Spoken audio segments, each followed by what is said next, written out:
Modelling clay দিয়ে ভারতীয় মহান মুনি ঋষি ও সাধু সন্তদের ক্ষুদ্রাতি ক্ষুদ্র মূর্তি তৈরি করে আবারও প্রশংসা কুড়িয়েছেন কোচবিহার শহরের নতুন বাজার সংলগ্ন এলাকার গৃহবধূ সোমা মুখার্জি।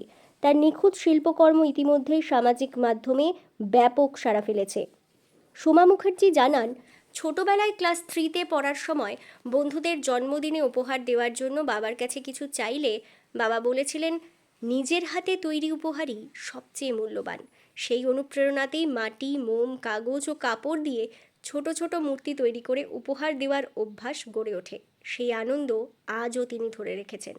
অবসর পেলেই তিনি বিভিন্ন মনীষী ও ঐতিহাসিক ব্যক্তিত্বের ক্ষুদ্র মূর্তি তৈরি করেন। তার এই অভিনব শিল্পকর্মের স্বীকৃতিস্বরূপ ইতিমধ্যেই ইন্ডিয়া বুক অফ রেকর্ডস এবং ইন্টারন্যাশনাল বুক অফ রেকর্ডসে স্থান পেয়েছেন তিনি। এবার গুরু পূর্ণিমা উপলক্ষে তিনি তৈরি করেছেন ভারতীয় মুনি ঋষি ও সাধু সন্তদের একটি বিশেষ সংগ্রহ। প্রেমানন্দজি মহারাজ, তৈলঙ্গ স্বামী, বাবা লোকনাথ, শ্রীরামকৃষ্ণ পরমহংসদেব, শিরডি সাইবাবা সহ একাধিক মহাপুরুষের ক্ষুদ্র মূর্তি একটি ছোট্ট ফলকের ওপর সযত্নে ফুটিয়ে তুলেছেন তিনি। শোভা মুখার্জির বিশ্বাস, বর্তমান প্রজন্মের অনেক ছাত্রছাত্রী জীবনের মূল লক্ষ্য থেকে বিচ্যুত হচ্ছে। তাই ভারতীয় মুনি ঋষিদের আদর্শ, মূল্যবোধ ও জীবন দর্শন নতুন প্রজন্মের সামনে তুলে ধরতেই তার এই ব্যতিক্রমী উদ্যোগ। তার আশা, এই ক্ষুদ্র শিল্পকর্ম শুধু শিল্পের নিদর্শন হিসেবেই নয়, সমাজের কাছে ইতিবাচক বার্তাও পৌঁছে দেবে। গুরু পূর্ণিমাতে আমার মনে হয়েছে যে আমাদের ভারত ভূমিতে অনেক মহান সাধু সন্তগণ জন্ম নিয়েছেন, তারা তাদের আবির্ভাব হয়েছে। তো তাদের প্রত্যেকেরই টিচিংটা দেখলে লক্ষ্য করা যায় যে একটা জিনিস অত্যন্তই সাধারণ, যে তারা প্রত্যেকে বলেন সত্যনিষ্ঠা, অহিংসা, পরধর্ম সহিষ্ণুতা, এই জিনিসগুলো জীবনে ফলো করতে। তো বর্তমানে আমাদের অত্যন্ত অশান্ত জীবন এবং নতুন প্রজন্মও যেন খুব অশান্ত, তাদের কাছে যদি একটা বার্তা পাঠানো যায় যে এই সমস্ত মহান যোগী ঋষি মুনি যারা আছেন তাদের শিক্ষাটা যদি তারা গ্রহণ করে, আমরা সবাই গ্রহণ করতে পারি, আমাদের জীবনে শান্তি আসবে। তো সেই জন্য আমি এই সব সাধু মুনিদের আর কি অবয়বগুলো তৈরি করবার চেষ্টা করেছি। কতদিন সময় লেগেছে এই? সময় লেগেছে অনেক। এখানে 7 জন ঋষি মুনিরা আছেন, সাধু সন্তরা আছেন, এবং নিচে আমি একটু নিচে করে বসিয়েছি প্রেমানন্দ মহারাজকে, কারণ তিনি এখন বর্তমান রয়েছেন বৃন্দাবনে, অবস্থান করছেন, জীবনযাপন করছেন। তো সেই জন্য সময় অনেকটাই লেগেছে এতগুলো মূর্তি তৈরি করতে। কতটা চ্যালেঞ্জের মুখে পড়তে হয়েছে আপনাকে? আসলে অবয়বগুলোকে তো একদম সঠিক আনতে হবে, না হলে তো বোঝা যাবে না যে কোনজন কে, কাকে বোঝাতে চাইছি। তো একটু শক্ত তো ঠিকই, তৈরি করতে সময় লাগে। কি কি দিয়ে তৈরি করেছেন এগুলো? আমি সাধারণত মডেলিং ক্লে দিয়েই সব ওয়ার্কগুলো বানাই, যাই করি আমি হাতের কাছে একটু মডেলিং ক্লে দিয়েই করি।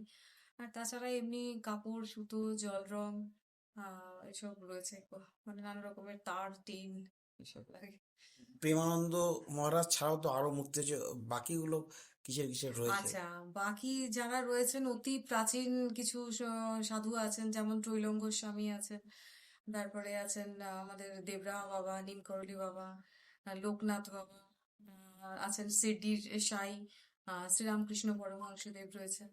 আর আর এখন সবাই চেনেন প্রেমানন্দ মহারাজকে। এই যে মহান সাধুদের মূর্তি বানানোর অনুপ্রেরণা কোথা থেকে পেলেন? আম, আমি ভারতের সাধক বইগুলো আমার কাছে ছিল, আমি পড়ছিলাম সেটা। সেইখান থেকেই একটা মনের মধ্যে ছিল যে ভারতের সাধক যখন পড়ছিলাম তখনই মনে হয়েছিল যে যদি কিছু সাধু সন্তদের মূর্তি বানাতে পারি। এই যে আপনি বিভিন্ন সময় এই সমস্ত কাজ করছেন, কতটা সাড়া পাচ্ছেন মানুষদের কাছ থেকে? আসলে আমার যারা পরিচিত মানুষজন আছেন, বন্ধু বান্ধব, আত্মীয় স্বজন, পাড়া প্রতিবেশী, তারা চিরদিনই আমাকে খুব উৎসাহ দেন, আমার খুব ভালো লাগে। তারা বলেন অনেকে যে আমরা অপেক্ষা করে থাকি যে তোমার পরবর্তীতে কিছু হাতের কাজ দেখতে পাবো। এটা আমার কাছে খুব আনন্দের এবং এটা খুব বড় জীবনে আমার প্রাপ্তি যে সবাই এরকম আগ্রহ ভরে দেখতে চান, সেই জন্যই করতে পারি আর। মানে ভবি- অনুপ্রেরণা কিসের থেকে পান, মানে এই ধরনের ছবি জিনিসপত্র আপনার তৈরি করার? আসলে কি জানেন তো, আমি যখন খুব ছোট ছিলাম রোল। তখন ওই বন্ধুদের জন্মদিনে কিছু ও দেবো উপহার, এরকম ওই বাবার কাছে চাইতাম যে কিনে দাও, যে নিয়ে গিয়ে বন্ধুকে দেবো। তা বাবা দিতেন ঠিকই, কিন্তু একবার আমাকে বলেছিলেন যে নিজে হাতে বানিয়ে নিজে তৈরি করে কিছু দেওয়ার আনন্দ আলাদা, তুমি সেটা একটু কিছু চেষ্টা করো না কেন। তো সেই প্রথম আমার মনে হয়েছিল যে তাই তো, নিজে হাতে কিছু তো বানাতে পারা যায়। তো তখন থেকেই আর কি, সেই ছোট থেকেই হাতের কাজ করতে আমার খুব ভালো লাগে। বিশেষ করে খুব বিখ্যাত মানুষজন পৃথিবীতে সবাই চেনেন এরকম যারা সব ব্যক্তিত্ব আছেন, তাদের খুব ক্ষুদ্র অবয়ব বানাতে আমার খুব ভালো লাগে। সেই থেকেই আর কি। মানে এই ধরনের জিনিস তো কোচবিহারে তো এরকম মানে পাওয়াই যায় না, এরকম কেউ বানায় এখন আমাদের অন্তত জানা নেই। তো আপনি কি কাউকে শেখান এই ধরনের জিনিস আগামী দিনে না, সবাই না, যাতে- আসলে এইরকম ধরনের মূর্তি না সম্ভবত মানে শেখার কোনো ইয়েও নেই আর কি, মানুষজনের আগ্রহ ওভাবে হয়তো নেই। আর এটা কেউ করতেও খুব একটা হয়তো চায় না। আমার কাছে এই সমস্ত দেখে যদি পরবর্তী জেনারেশনের কেউ আগ্রহ প্রকাশ করে, দিয়ে একজন দুজনেও করে, তাহলে সেটা আমার খুব আনন্দ হবে।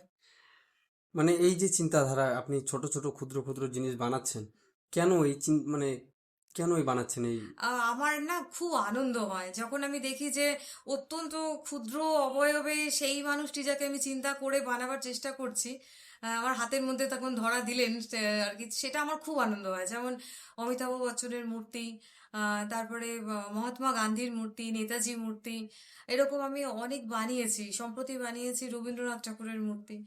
তো এত আমার বন্ধুরা, আত্মীয় স্বজনরা সবাই আমাকে মানে খুশি হয়েছেন, ওনাদের আনন্দটা হতেও আমার একটা, ওটা একটা এক্সট্রা আমার পাওনা। তো সবাই উৎসাহ দেন, বলেন যে খুব অপূর্ব হয়, তুমি চেষ্টা করে যাও। তো সেই থেকেই আমি আপনার করছি। কাছে তো অ্যাওয়ার্ডও রয়েছে। হ্যাঁ, পেয়েছি আমি। আমার ইন্ডিয়া বুক অফ রেকর্ডসে একটা নাম আছে, তারপরে ইন্টারন্যাশনাল বুক অফ রেকর্ডসের নাম আছে। সম্প্রতি আমি তেজস্বিনী পুরস্কার তাও পেয়েছি। ভবিষ্যতে আরো কিছু বানানোর পরিকল্পনা বা চিন্তা? হ্যাঁ, নিশ্চয়ই।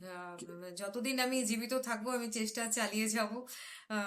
বিখ্যাত মানুষদের, মনীষীদের, মহান সমস্ত যারা রয়েছেন ব্যক্তিত্ব, তাদের ক্ষুদ্রাতি ক্ষুদ্র মূর্তি বানানোর চেষ্টা তো আমি চালাবোই।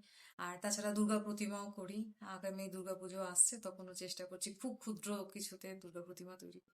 পরিবারের কতটা সাড়া পান? হ্যাঁ, তারা সবাই আমাকে খুব মানে এতে সহযোগিতা? উৎসাহ দেন, সহযোগিতা করেন।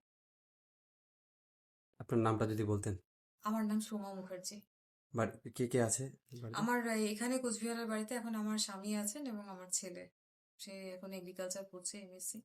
আর আমার হাজবেন্ড, তিনি উত্তরবঙ্গ কৃষি বিশ্ববিদ্যালয়ে ডেভেলপমেন্ট অফিসার হিসেবে চাকরি করেন।